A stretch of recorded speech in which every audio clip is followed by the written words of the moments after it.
السلام علیکم ورحمۃ اللہ وبرکاتہ۔ معزز ناظرین،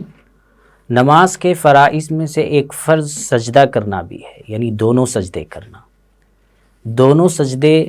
اور سجدے سے متعلق مسائل ذکر کیے جا رہے ہیں۔ سجدہ ہم جو کرتے ہیں وہ مسجدوں کے اندر عام طور پر جانماز ہوتی ہے عام حالات میں، لیکن بعض علاقوں کے اندر جانماز کے نیچے فوم بچھائی جاتی ہے، اور ایسے ہی بعض مساجد کے اندر موٹی قسم کی قالین بچھائی جاتی ہے، اور ہر ایک علاقے کے اندر وہاں کے اعتبار سے کچھ ایسی چیزیں بچھائی جاتی ہیں جو عام جانماز سے ہٹ کر ہوتی ہیں اور جو تھوڑی سی اس کے اندر موٹائی دکھائی دیتی ہے۔ ایسی فوم پر یا ایسی جانمازوں پر سجدہ کرنا کیسا ہے؟ یعنی جب ہم اس پر سجدہ کریں گے تو سجدہ ادا ہوگا یا نہیں؟ اسی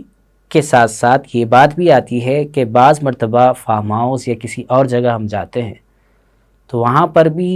نماز کا وقت جب ہوتا ہے تو کھلی گھاس ہو جاتی ہے، تو اس پر بھی جانماز بچھا کر نماز ادا کرتے ہیں، اور بعض مرتبہ گھاس صاف ہونے کی صورت میں جانماز نہ ہونے کی حالت میں بھی اسی گھاس پر بھی نماز ادا کر لی جاتی ہے۔ تو کیا ان صورتوں میں جو سجدہ کیا جاتا ہے تو وہ سجدہ صحیح کہلائے گا یا وہ سجدہ ادا ہوگا یا نہیں؟ یہ ایک سوال ہے۔ اس سلسلے میں فقہا نے اصولی بات یہ لکھی ہے کہ اگر کسی مسجد میں فوم ہو یا ایسی قالین ہو جس کے اندر بہت زیادہ موٹا پن ہے، یا کوئی ایسی چیز بچھا دی گئی ہو، یا پھر وہ گھاس ہو، تو اس میں اصولی بات یہ یاد رکھنی ضروری ہے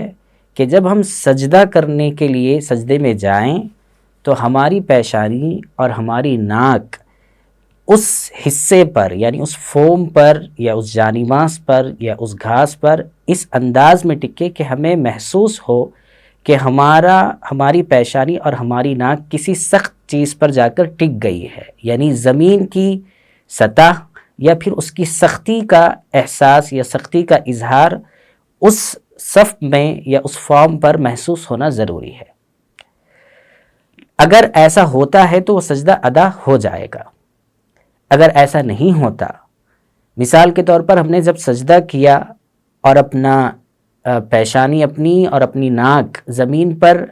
کافی پریشر کر کے اس کو رکھا، لیکن وہ صحیح طور پر اس پر ٹک نہیں پائی، وہ ہلنے لگی،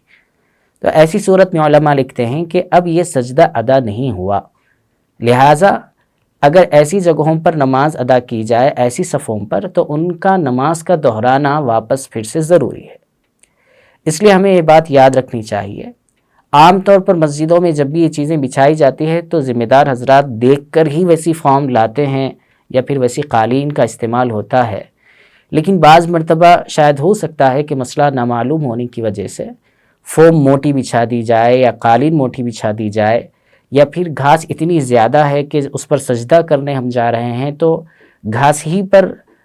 پیشانی اور ناک ٹکی ہوئی ہے، نیچے زمین کی سطح پر وہ نہیں ٹک رہی ہے۔ تو یہ سب چیزیں یاد رکھنا ان مسائل میں ضروری ہے، ان مسائل کا جاننا بھی ضروری ہے۔ تو ہم یہ بات دیکھ سکتے ہیں فتاوی عالمگیری والیوم نمبر 1 پیج نمبر 70 پر۔